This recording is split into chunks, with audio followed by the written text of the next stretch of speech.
De nuevo estamos con ustedes en Encuentros en la Frontera, este espacio dedicado a la reflexión de aquellas grandes preguntas que tanto creyentes como no creyentes se hacen.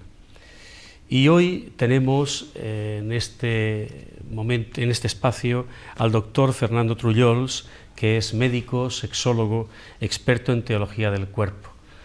Aquí lo tenemos, le damos la bienvenida y vamos dentro de su espacio, de su ámbito de especialidad, queremos plantearle algunas preguntas que pueden ser de mucho interés para los que nos ven, para los que nos escuchan. Sexualidad, medicina. La sexualidad de alguna manera se ha trivializado. Estamos hablando, por ejemplo, de que la sexualidad en el contexto cultural actual es un constructo social. Es decir, no se nace con una sexualidad definida por la naturaleza, sino que nos viene dada por el medio que nos otorga esa misma identidad sexual. ¿Qué podríamos decir a esto? Bien, a este constructo social se le llama género.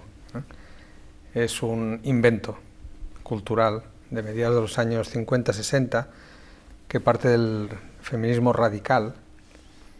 El feminismo radical tenía unas bases reales y justas de queja, que era la discriminación de la mujer en el trabajo laboral, la discriminación de la mujer en el trabajo doméstico, pero a partir de ahí se fueron desviando del feminismo radical hasta inventarse el concepto de género, en el que no nacemos ni hombre ni mujer, sino que nos hacemos hombre o mujer. ¿Hay algunas ideologías que estén fomentando esta imagen de la sexualidad como algo que no es debido a la naturaleza?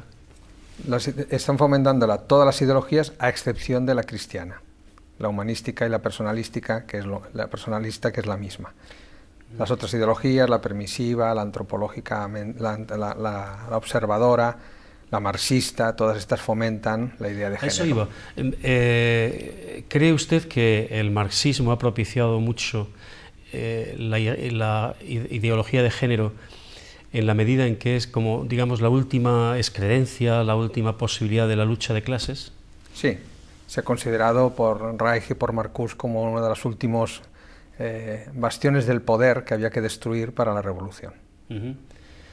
Y sin embargo, la perspectiva personalista que ofrece la Iglesia tiene una profunda racionalidad. ¿Cuál es esa racionalidad? Esa racionalidad es que se basa en la verdad y en la realidad y en la justicia. Explíquenos eso un poco.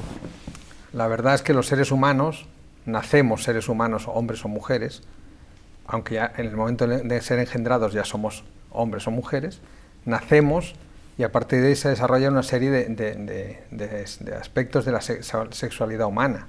El aspecto psicológico, el aspecto biológico, el aspecto fisiológico, el aspecto espiritual, el aspecto intelectual, el aspecto afectivo. Todo se hace un conglomerado de lo que es la personalidad de un varón o de una mujer en la vida adulta. Cosa que el género dice que no, que solamente es la cultura la que marca el que un hombre sea hombre o una mujer sea mujer. La realidad es que, lo digo en plan coloquial, pero porque es una metáfora muy acertada y más en un medio de comunicación como este, la estructura de la naturaleza humana, antropológica, biológica, genética, etcétera, etcétera, prevé que las llaves vayan con cerraduras y las cerraduras vayan con llaves. Está claro. Por lo tanto, esa pérdida de norte, de desvirtuación de la naturaleza humana, abriéndola a cualquier tipo de posibilidad, está basada en que estas teorías antropológicas creen que la realidad la crea el hombre, no existe fuera de él. Y eso ha provocado en los últimos 30-40 años graves problemas de conducta humana y de relaciones personales. Incluso tendrán sus incidencias sociales. Incidencias sociales muy importantes, que además son retroalimentadas por el mercado farmacéutico para fomentar la aparición de nuevas patologías que vayan generando nuevas ganancias. Hombre y mujer. ¿Cuál es la especificidad de cada uno de los modos de ser humano? Hombre y mujer. ¿Cómo es la complementariedad entre ambas estructuras del ser? Y al mismo tiempo, ¿qué aporta cada uno? ¿Cuál es el genio masculino y el genio femenino, como se dice normalmente hoy o habitualmente? Es un tema muy discutido porque muchos creen que tiene un componente cultural muy importante y por lo tanto es de género. Desde el punto de vista biopsicológico parece ser que no es así, que la cultura tiene que ver en unos pequeños grados, pero realmente lo demás viene dado por la genética y después por la estructura biopsicológica neurológica. Lo explicaré. Cuando nosotros nacemos somos XX las mujeres y XY los varones. Y esa carga genética nos viene dada por nuestros padres. Pero nuestros padres vienen de sus padres, de los antepasados, y en realidad el ser humano, el Homo sapiens, que se calcula en este momento que está en los 30.000 años de antigüedad, se ha pasado 29.800 o 29.700 años el varón haciendo una cosa: ir a cazar, ir a pescar y defender el territorio. Cuando la mujer se ha pasado 29.700 años ocupándose de todo, de la casa, del niño, de la gallina, del perro que no se comiera la gallina y el huevo, del fuego que no se apagase, etcétera, etcétera. Con lo cual el desarrollo neurológico del varón hace que de los dos hemisferios solo utilice uno, por ley evolutiva. Y en cambio la mujer utilice los dos y además muy interconectados. Entonces aparece el genio masculino: solo sabemos hacer una cosa, somos capaces de atender muy pocas cosas, sí que somos capaces de atender una sola cosa mucho rato, somos capaces de estar en silencio muchísimo rato, somos capaces de racionalizar cuando nos llega un estímulo externo y lo vehiculizamos hacia un lado hacia otro. Y tal vez por eso los hombres somos más capaces de comprender los mapas, el espacio. Eso es otra de las teorías. Eso es otra de las teorías. La visión espacial del varón, ¿no? Y evidentemente porque también durante muchos siglos su misión era esa: interpretar mapas y encontrar orientaciones dentro del mundo geográfico. Pero desde el punto de vista biológico y afectivo también es un gran bien, porque la mujer es todo lo contrario.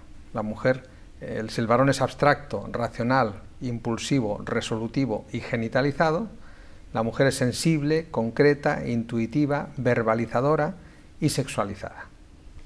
Eso hace que tengamos dos estilos de vida que nos complementan perfectamente. Por ejemplo, gracias a que las mujeres, a pesar de la crítica radical feminista, o por el otro lado la machista, pues las mujeres no callan ni debajo del agua. Es posible que sea verdad. Lo que sí es posible, lo que sí que es verdad es que eso es un gran bien, porque gracias a que las mamás hablan, los niños hablamos.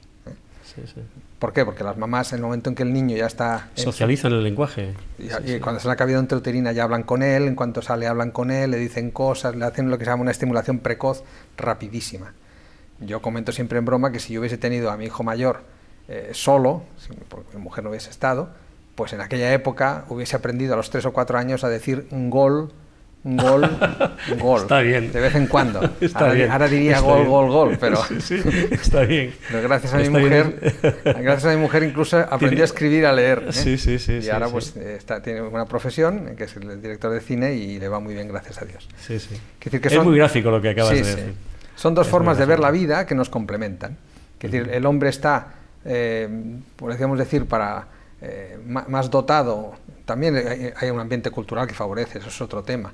Pero ¿qué es primero, el huevo o la gallina? O sea, la dotación que tenemos, la incrementamos con la cultura, o la cultura es la que nos da la dotación. Yo creo que sigue siendo más el aspecto biopsicológico. Pero tal vez lo que está claro, no tal vez, sino lo que está claro es que nadie da lo que no tiene. Es decir, si hay una predisposición biológica, pues lógicamente las aptitudes y las capacidades no se pueden desarrollar. Se desarrollan con los estímulos, en la medida de la estimulación, ¿no? Exacto. Recuerdo aquellas niñas perdidas allí en África, amamantadas por lobos y tal. Lógicamente, pues hay un potencial biológico y psicológico, humano en última instancia, pero si no hay una estimulación, lógicamente es imposible. Entonces esa complementariedad pues sirve para todo, para la vida social, para la vida cultural, para la vida profesional, para la vida familiar, para todo. Vemos la vida de forma diferente. Un varón tiene la tendencia a cuando le llega un estímulo a racionalizarlo. Por ejemplo, si hay dos amigos que juegan a tenis y un amigo le hace una dejada en la red, el otro corre hacia la red, se come la red y no devuelve la pelota, pues le va a decir una grosería. Pero el que recibe la grosería, como es un amigo, no es un rival, pues dices, eso es un piropo, y dice, pues tú también, y tan amigos. Ahí queda la cosa. Sí. Pero si tu mujer opina por lo que sea, sobre la guerra de Irak o las elecciones próximas o lo que sea, y se te ocurre decir, pues eso me parece a mí una tontería, eso abre enseguida una brecha grande entre hombre y mujer, porque tú enseguida racionalizas que como los tontos se casan con tontos y tú no eres tonto, tu mujer no es tonta. Con lo cual tu mujer dice, sí, tienes razón, pero me has llamado tonta. Sí, sí, y además sí, sí, dentro de pocos meses te lo volverá a sacar. Me llamaste tonta. Y el varón dice, mi mujer es una resentida. No, tu mujer es sensible, gracias a Dios. Sí. Es capaz a través de esa sensibilidad descubrir más cosas de lo que los 5 sentidos nos dicen. Y por eso, por ejemplo, cuando yo soy médico, visitaba niños que ahora ya no visito, pues me acuerdo perfectamente que me fiaba mucho más del diagnóstico de la madre que del mío, porque la madre te decía, es que el niño tiene el color blanco de los ojos diferente. Y yo, que soy racionalista y varón, pues el blanco es blanco. Es blanco. Ella no, ella veía los matices del blanco. O tiene unos ojos tristes. Y yo, ¿esto qué son los ojos tristes? Yo buscaba bibliografía y no encontraba. Entonces, no, existen los ojos tristes. La madre, por su capacidad de sensitiva, es capaz de sacar más jugo a los 5 sentidos. Y eso va muy bien, pues para la conservación de la vida de las personas, la conservación de los alimentos. Ellas son capaces, a través del olor o del sabor, te preguntan cosas curiosísimas. ¿Estos canelones que has comido hoy son más o menos agrios que los que comimos hace 6 meses? Y yo no tengo ni idea si comí canelones hace 6 meses. Una memoria olfativa y gustativa. Que les permite identificar pues los pequeños venenos de la época, los pequeños mal estados de la comida que en aquella época no se podía conservar bien. Claro, eso es un gran bien para la sociedad. Sí, ciertamente. Pues como eso hay muchas anécdotas que demuestran que ellas tienen una especial sensibilidad para atender a los enfermos, las cosas como sean, aunque los varones también lo hacemos lo mejor que podemos. Tienen una especial sensibilidad porque tienden más al lenguaje corporal, al lenguaje de tocar, al lenguaje de acariciar y al lenguaje de escuchar. Cosa que los varones tenemos que aprender, evidentemente, y vamos aprendiendo gracias a la experiencia de las ¿Qué está mujeres. suponiendo en estos momentos la rivalidad, es decir, la incorporación de la mujer al ámbito laboral, social, etcétera, en un mundo masculino que es terriblemente competitivo? ¿En qué afecta a la mujer? La mujer le ha hecho perder algunos de sus virtudes, porque ha adormecido el tema de la sensibilidad, ha adormecido el tema de la comunicación. Las mujeres se comunicaban con mucha facilidad, establecían relaciones de empatía con mucha facilidad.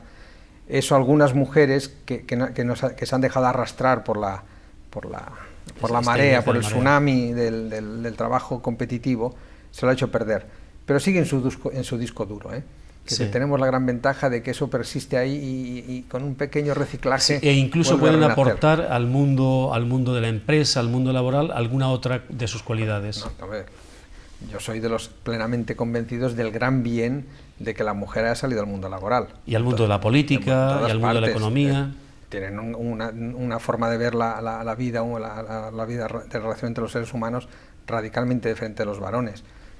Pueden ser tan duras, la dama de hierro, señora Thatcher, pueden ser tan duras como un varón, pero tienen unos matices de decir las cosas diferentes. Tiene unos matices de escuchar a los demás diferentes. Ahí tenemos la mosca de la televisión que está dando vueltas. Tiene la visión de los matices de ponerse en lugar de. Ya. Esa capacidad de empatía. Esa capacidad de empatía que los varones también tenemos, pero que tenemos que trabajar porque no la tenemos tan a flor de piel. Y en esta reciprocidad, ¿qué es lo que la masculinidad aporta en la relación? La masculinidad aporta la seguridad de que los varones, por disco duro y también por cultura, tendemos a ser fieles al honor de la palabra dada. Y eso hace que los varones, que intentemos ser honrados, claro, los que no son honrados es otro tema, pues aporten ese plus. ¿Y eso a pesar del mito de Don Juan? Eso a pesar del mito de Don Juan. Don Juan en realidad es todo lo contrario del prototipo de hombre, todo lo contrario, es el prototipo de hombre inmaduro. Por lo tanto no es el varón que nos sirve como referencia. Los hombres maduros dan seguridad a su entorno familiar, su entorno social, porque manifiestan lo que quieren y luchan por conseguirlo, y si son honrados sin hacer daño a nadie, naturalmente. Sí. En este momento se plantean, a partir de la ideología de género, una serie de posibilidades de familia. Incluso se habla de familia tradicional, no se habla de familia natural, la que nos da el mismo ser de las cosas, sino tradición habla de cultura. En última instancia es una familia culturalmente asumida. ¿Qué podemos decir de todos estos modelos? Bueno, hay que decir la verdad. ¿Y cuál es la verdad? La verdad es que, por lo que sabemos hasta ahora, desde unos 6.000 o 7.000 años antes de Cristo, no 30.000 cuando aparece el Homo sapiens, las sociedades de la época ya estructuran la relación hombre-mujer llamándole matrimonio, sin fórmulas jurídicas, sin fórmulas canónicas, porque no existían, pero sí como una estructura, como una institución que era imprescindible para el crecimiento de los nuevos seres humanos, que eran los niños y las niñas, en un entorno que los humanizara. Un niño sin una familia, sin un papá y una mamá, pues pierde mucha capacidad de humanización, de desarrollarse como ser humano y de llegar a su plena madurez para servir a otros seres humanos. O sea que el matrimonio no ha nacido como un invento, sino que ha sido una necesidad de la sociedad, de la misma naturaleza, para crear un ámbito en el que pudiéramos crecer los seres humanos mejor. Digamos que es su nicho ecológico. Es un nicho ecológico. Y entonces, ¿qué suponen los otros modelos presuntos de familia? Los otros modelos presuntos de familia es un querer y no poder. Ellos reconocen como única referencia ética y empírica aceptable el matrimonio hombre-mujer-hijos. Y por eso todos quieren parecerse. Todos quieren ser papá, papá, hijos, mamá, mamá, hijos, o mamá, hijos o papá, hijos. Es decir, que todos quieren ser como lo que es la familia natural, el núcleo de la familia nuclear. Todos quieren ser, se quieren parecer a. ¿Por qué? Porque es lo mejor. La historia de la humanidad demuestra que es el ámbito... Es el experimento que mejor resultado ha dado. Exactamente. Llevamos 7, 10.000 años, 15.000 años funcionando y funciona muy bien. Incluso en este momento, en este país, es una de las cosas que sorprende a los que no conocen España, de que debido a cómo estamos con la crisis, hay otros países que están igual que de mal que nosotros, pero ya se han creado una serie de tensiones sociales muy, muy duras, incluso con suicidios por desgracia, y España aguanta gracias a las familias.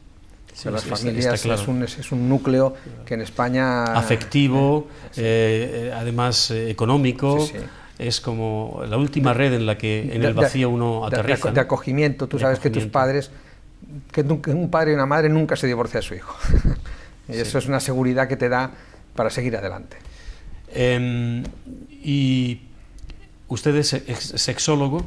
La identidad sexuada, ¿cómo se ve afectada por estas pretendidas familias de nuevo cuño que dimanan de la ideología de género?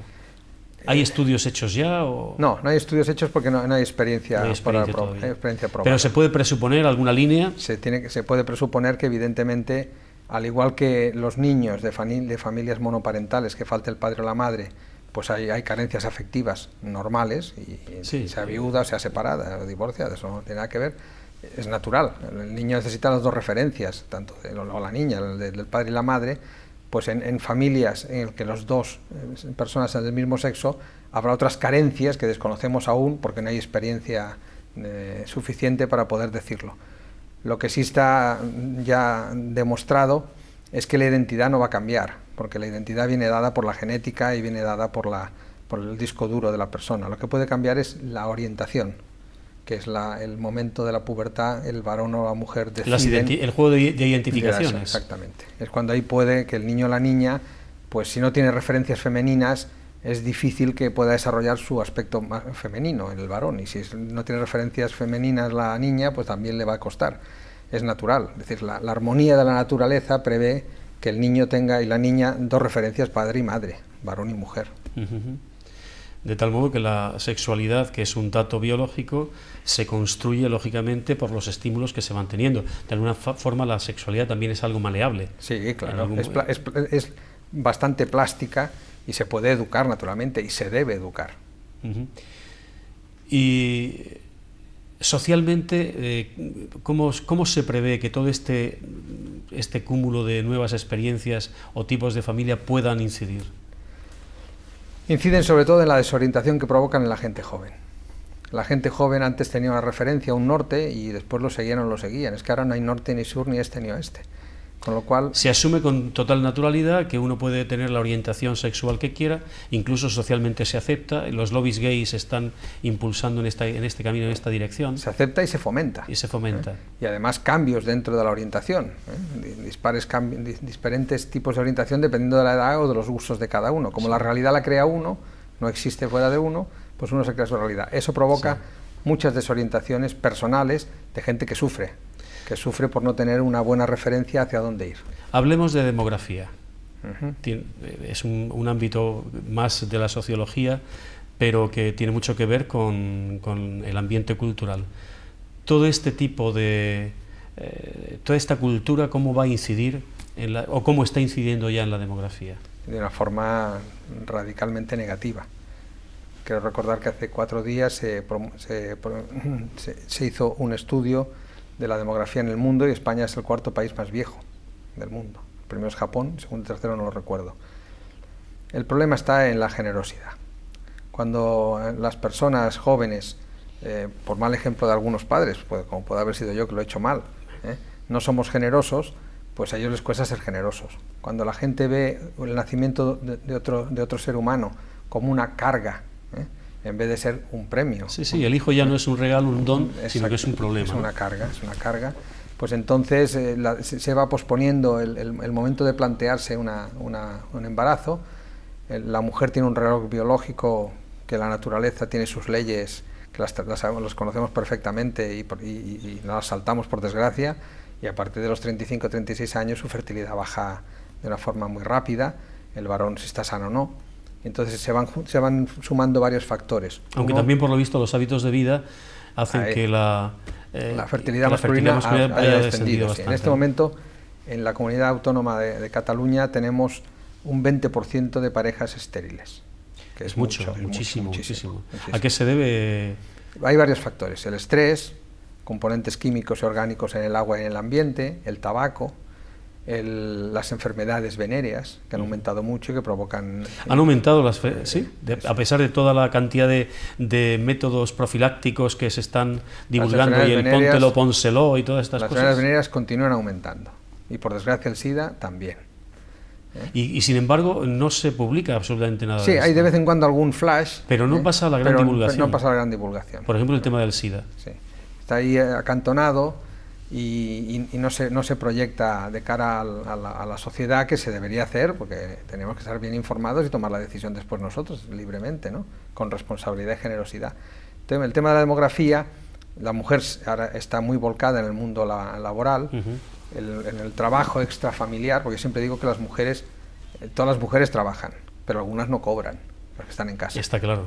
Pero trabajan. Está claro. No se ha fomentado el salario familiar, no se ha fomentado el acompañar incluso económicamente desde las instituciones a la mujer que está en casa, que está prestando un servicio social extraordinario. Extraordinario. Bueno, ahora se lo están haciendo con la ley de dependencia, que los familiares que se quedan en casa a cuidar de las personas dependientes, ya un avance inmenso. Bueno, pero así reconocen socialmente de la importancia, porque esa persona ingresada en un hospital o en una residencia costaría el triple o cuádruple. Más. Y además con la falta de afecto.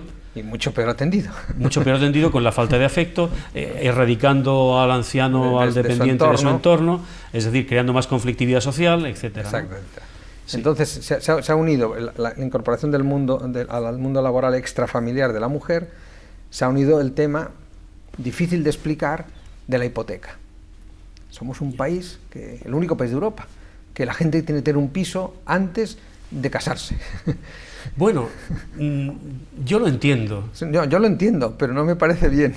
Yo lo entiendo, y además, yo no sé si discrepar de usted. Venga, describe. Es decir, que allí donde transcurre lo más vital de tu existencia, allí donde nacen tus hijos, allí es como allí donde las mejores emociones, las grandes tristezas, los grandes pensamientos y las grandes creaciones, ese espacio tuyo, ese espacio en el que vives, sea de otra persona, parece que no incorporas la espacialidad a tu propio ser, ¿no? Totalmente de acuerdo. Es decir, y además parece que yo entiendo esto. Y luego, aparte ya también de la seguridad que hace, mi padre me explicaba que por qué la gente quería tener una casa en los años 40, en los años 30, pues lógicamente para poder tener un lugar, alguna posesión que le asegurase el mañana. Es decir, bueno, esto se lo dejo a mis hijos y se va a quedar con la casa el hijo que me cuide. Claro, por ejemplo. Será una cuestión económica, ¿no? Pero también yo pienso que es una cuestión vital. Bueno, de todas formas... Yo estoy de acuerdo con usted, pero ahí falta un matiz, que la casa no es tuya. La casa es del banco. Es del banco. Bueno, estamos hablando de otras generaciones. Una última pregunta. Estamos ya casi fuera de tiempo. Me parece interesantísimo lo que nos está diciendo y creo que puede hacer mucho bien a los que nos escuchen y nos vean. ¿Por qué? España ha sido siempre un país de contrastes, pero ha sido siempre un país inmensamente generoso, un país quijotesco.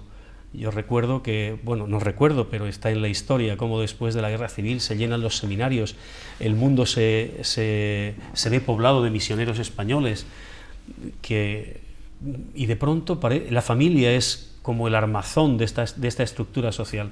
¿Qué nos ha pasado? Una última reflexión en torno a esto, ya más teórica, como es lógico. Sí. En mi opinión, nos ha faltado que hemos perdido la identidad de nuestro país. Y no hablo de política. Hablo de que hemos perdido, a través de la globalización, la realidad de estar apegados a nuestra patria chica, a nuestra patria grande. Ahora en Cataluña pues quieren hacernos escoger entre papá y mamá, y yo quiero papá y mamá. Está claro. Y esa pérdida de identidad ha hecho que la gente se desarraigue un poco de este país. Seguimos siendo un país muy generoso, lo acabamos de ver en las inundaciones de esta región, por desgracia. Sí, y también, por ejemplo, en el nivel de donaciones el banco de alimentos y de órganos, el banco de, o sea, el trasplante de órganos, somos el primero del mundo.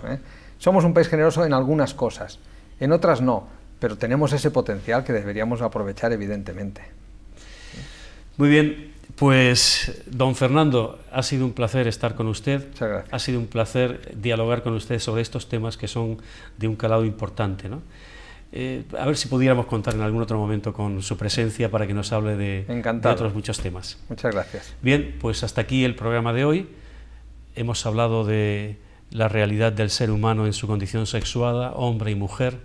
Hemos intentado transmitirles, acercarles todos estos problemas que hoy afectan tan seriamente a la sociedad. Y ojalá que nos ayuden a reflexionar sobre nuestro futuro, sobre nuestro porvenir.